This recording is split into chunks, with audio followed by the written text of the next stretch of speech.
Os gânglios linfáticos do pescoço desempenham um papel crucial no sistema linfático, parte integrante do sistema imunológico. Distribuídos ao longo do pescoço, são pequenos órgãos em forma de feijão que filtram a linfa, removendo impurezas e células mortas. As cervicais superficiais situam-se sob a pele, enquanto os profundos encontram-se ao redor de estruturas como traqueia e esôfago. Esses gânglios recebem linfa da cabeça, pescoço e áreas adjacentes. Os gânglios linfáticos do pescoço são subdivididos em diferentes grupos, refletindo a sua localização anatômica. Alguns dos principais grupos incluem os submentonianos, localizados logo abaixo do queixo, drenam a linfa do queixo e da boca. Os submandibulares, situados na parte inferior da mandíbula, recebem linfa da língua, dos lábios inferiores e parte do rosto. Os cervicais anteriores encontram-se ao longo da linha média do pescoço, na frente da traqueia. Drenam a linfa da laringe e da tireoide. Os cervicais posteriores, localizados na parte de trás do pescoço, ao longo dos músculos espinhais, drenam a linfa do couro cabeludo e da região nucal. Os supraclaviculares, situados acima da clavícula, esses gânglios recebem linfa da parte superior do tórax, pulmões e mama. Os occipitais, na parte posterior da cabeça, drenam a linfa do couro cabeludo. Esses grupos de gânglios linfáticos, eles trabalham em conjunto para filtrar a linfa, removendo detritos e células estranhas. Quando há uma infecção ou outra condição, os gânglios podem inchar como parte da resposta imunológica, indicando a presença de quê? De patógenos. O conhecimento detalhado sobre a localização e a função desses gânglios é essencial para o diagnóstico e tratamento de condições médicas no pescoço e nas regiões adjacentes.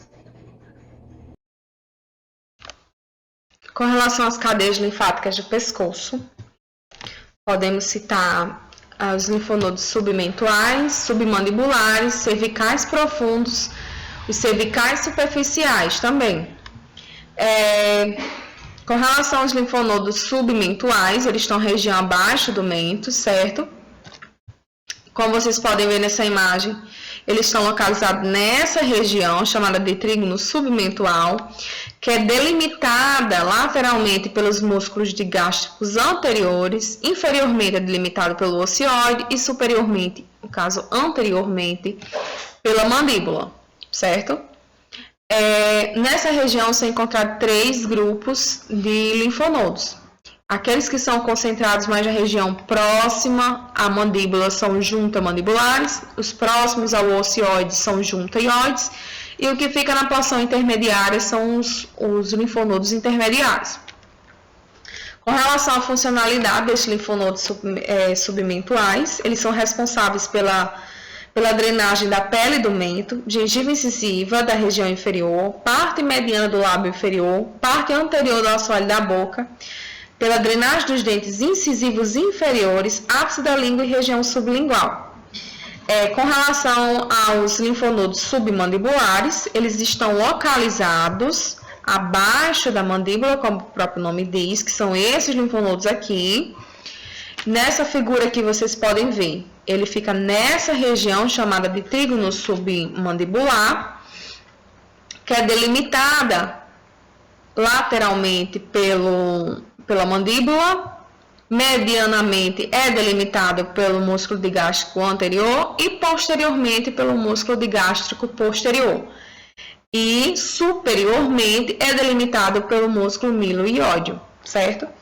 Esses linfonodos submandibulares, eles são responsáveis pela drenagem da parte lateral do mento, lábio superior, parte lateral do lábio inferior, bochecha, parte anterior da cavidade nasal e do palato, pelo corpo da língua, nariz, além de glândulas salivares, submandibulares e sublinguais, certo?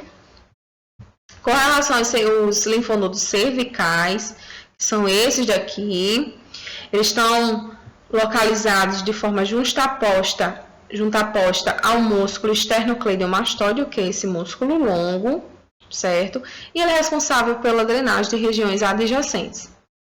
Já os linfonodos cervicais profundos, ele vai se encontrar posteriormente abaixo, no caso do músculo esternocleidomastoideo, e ele é responsável por recepcionar, no caso, o líquido linfático, a linfa, a drenagem que é recebida através de linfonodos superiores, como os parótidos, os submandibulares, sublinguais, os faciais, enfim, ele vai recepcionar todo o líquido que vai vir desses outros linfonodos superiores e vai passar também adiante, vai servir como canal, além de ser responsável por drenar a região adjacente a ele, certo?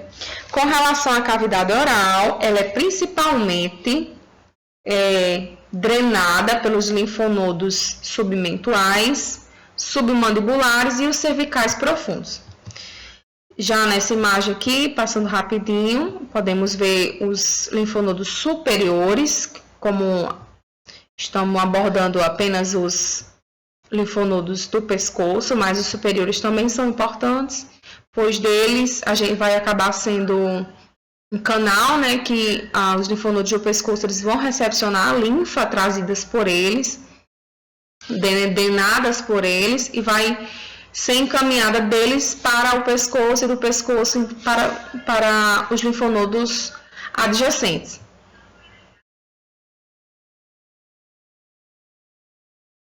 Dos linfonodos. Existem centenas de glândulos linfáticos em todo o corpo. Cada linfonodo filtra o líquido e substâncias dos vasos que chegam até ele. Eles contêm células do sistema imunológico que ajudam a combater infecções, atacando e destruindo germes que são transportados pelo líquido linfático. Os linfonodos agem verdadeiramente como filtros de substâncias ameaçadoras ao organismo, isso porque eles possuem em sua estrutura células do sistema imune que ajudam a destruir e atacar vírus e bactérias que circulam nos vasos linfáticos.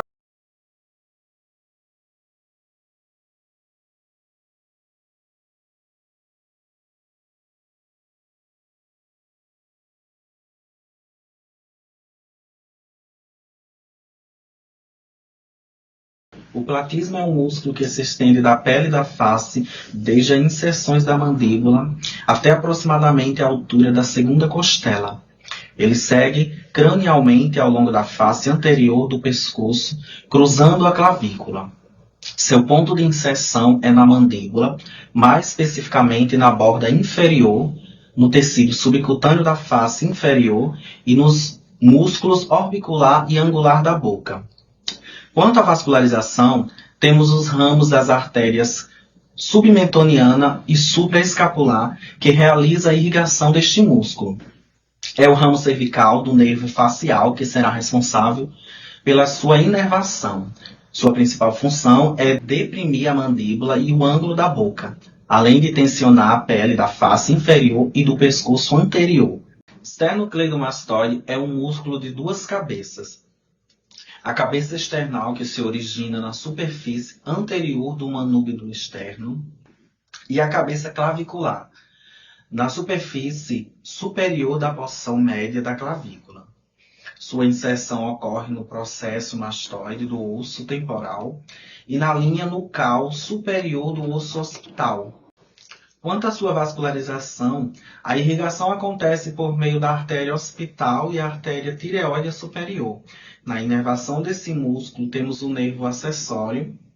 Como função, a contração unilateral flexiona a coluna cervical para o mesmo lado, em uma flexão lateral, e rotaciona a cabeça para o lado oposto. A contração bilateral eleva a cabeça através da extensão dorsal, ao mesmo tempo que flexiona a coluna cervical, causando uma flexão do pescoço em direção ao tórax. O músculo subclávio se origina na primeira costela, na borda entre o osso e a cartilagem, e se insere na superfície inferior, na porção lateral da clavícula. Quanto à vascularização, o plexo braquial e a artéria e a veia subclávia é responsável pela irrigação desse músculo. A inervação é levada pelo nervo subclávio e sua principal função é a estabilização ativa da clavícula na articulação externoclavicular durante o movimento do ombro e do braço. O músculo escaleno ele é dividido em 3 porções. O escaleno anterior, que tem a sua origem no tubérculo anterior dos processos transversos, da terceira à sétima vértebra cervical para a primeira costela. A inserção é no tubérculo anterior da primeira costela. E a inervação acontece pelos nervos espinhais cervicais de C4 a C6. Possui como função elevar a primeira costela e a inclinação do pescoço. O escaleno médio ele se origina no tubérculo posterior dos processos transversos, da terceira à sétima vértebra cervical, e se insere na primeira costela dorsal ao músculo escaleno anterior. Sua inervação acontece pelos ramos anteriores dos nervos espinhais cervicais e tem como função a flexão lateral do pescoço e a elevação da primeira costela na inspiração forçada. Já o escaleno posterior ele possui sua origem no tubérculo posterior dos processos transversos da quinta à sétima vértebra cervical e sua inserção é na segunda costela. Sua inervação acontece pelos ramos anteriores dos nervos espinhais cervicais e possui como função a flexão lateral do pescoço e a elevação da segunda costela também na inspiração forçada. Eu vou falar agora sobre o músculo supraioide. Eles são um grupo muscular da região anterolateral do pescoço de músculos que se inserem no osso iódio e tem a origem superior a este osso. O músculo digástrico, ele tem a origem dele, o ventre anterior dele é na fossa digástrica, da mandíbula. O ventre posterior dele ele tem origem na incisura mastoide do osso temporal. Ele se insere no tendão intermediário no corpo do osso iódio. A vascularização dele ocorre do ventre anterior, ocorre no ramo submentoniano da artéria facial. Do ventre posterior, na artéria occipital. Eles inervam o ventre anterior no ramo da mandíbula do nervo trigêmeo. O ventre posterior no nervo facial. A função deles é abrir a mandíbula quando o masseter e o temporal estão relaxados. Falar agora do músculo miloióide. Ele se origina na linha miloióide da mandíbula. Ele se insere no corpo do osso iódio e crista mediana. Ele vasculariza as artérias submentonianas e ramo da artéria alveolar inferior. Ele inerva no nervo miloiódio, o ramo do nervo mandibular. E a função dele é levar o pavimento da cavidade oral iódio e língua e deprime a mandíbula. Falar agora do músculo genioiódio. Ele tem origem na espinha mentoniana inferior da mandíbula. Ele se insere na superfície anterior do osso iódio. Ele vasculariza os ramos da artéria lingual. Ele inerva no nervo hipoglosso. E a função dele é levar o osso iódio e a língua durante a deglutição. E por último, falar do músculo estiloiódio. Eles se originam no processo estiloiódio do osso temporal. Ele tem a inserção no corno maior do osso iódio. Ele vasculariza os ramos das artérias auricular posterior e lingual. Ele inerva o nervo facial. E a função dele é elevar o osso iódio durante a deglutição. Então, esses são os músculos do supraioide. O primeiro músculo é o músculo homoióide, que tem a origem borda superior da escápula, ventre inferior e tendão intermédio, ventre superior. A inserção, tendão intermédio, ventre inferior e corpo do osso ióide, ventre superior. a inervação alça cervical profunda e a função abaixar o osso hioide. Já o músculo externotireoide tem a origem superfície dorsal do manúbrio, a inserção linha oblíqua da cartilagem tireoidea, a inervação alça cervical profunda e a função abaixar a laringe.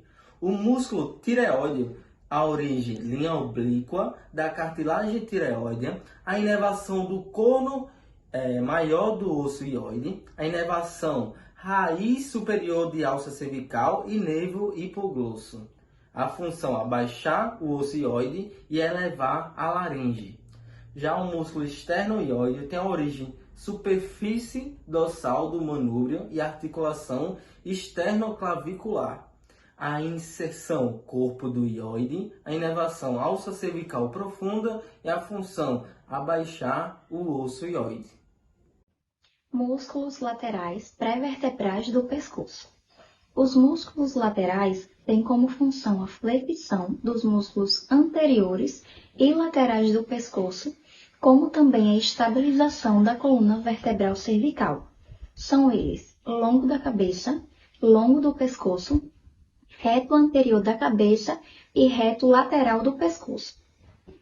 O músculo longo da cabeça tem origem nos tubérculos anteriores dos processos da terceira e sexta vértebra cervical. Sua inserção está na região basilar do osso occipital.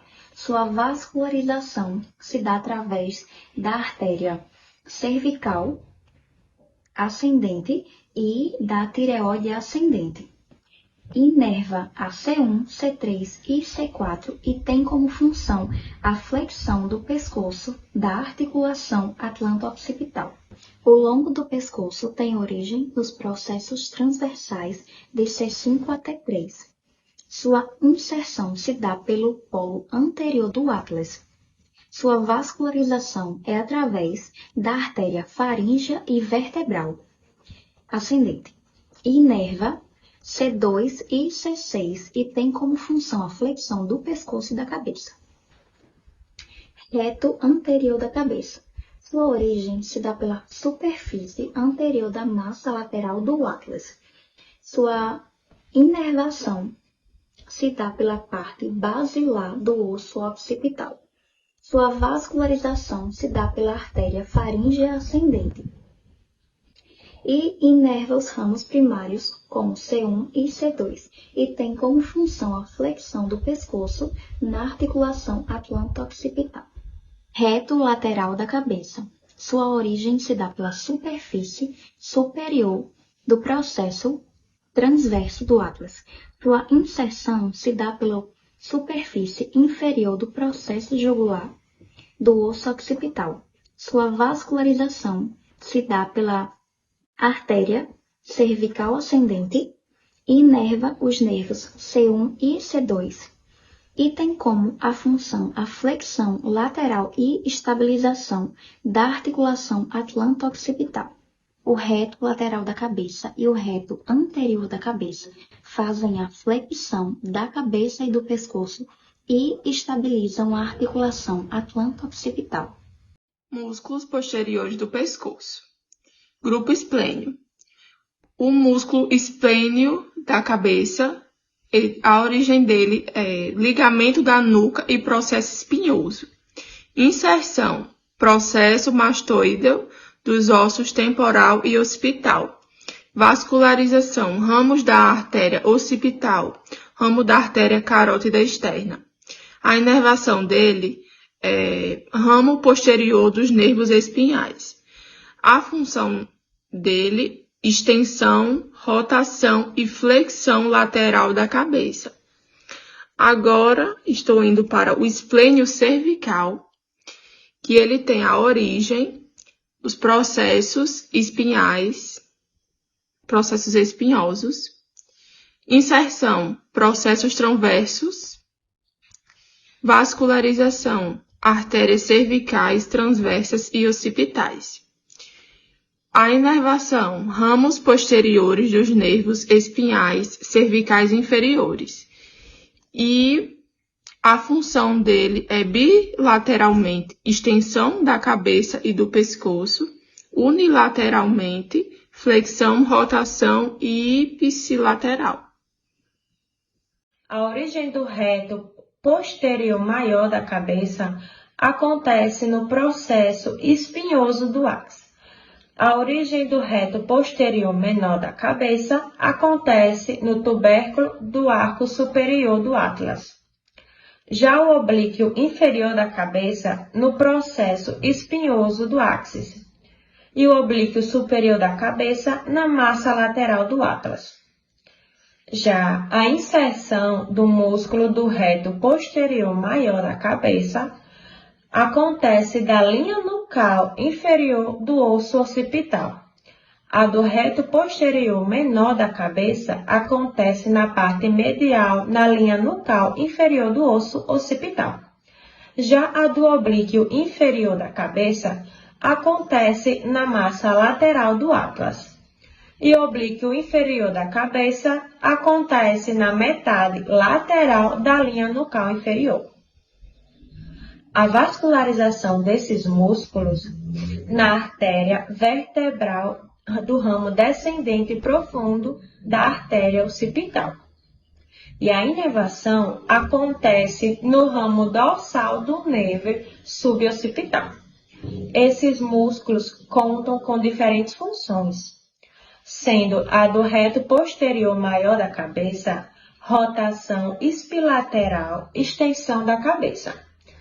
Já a do reto posterior menor da cabeça é a extensão da cabeça sobre o pescoço.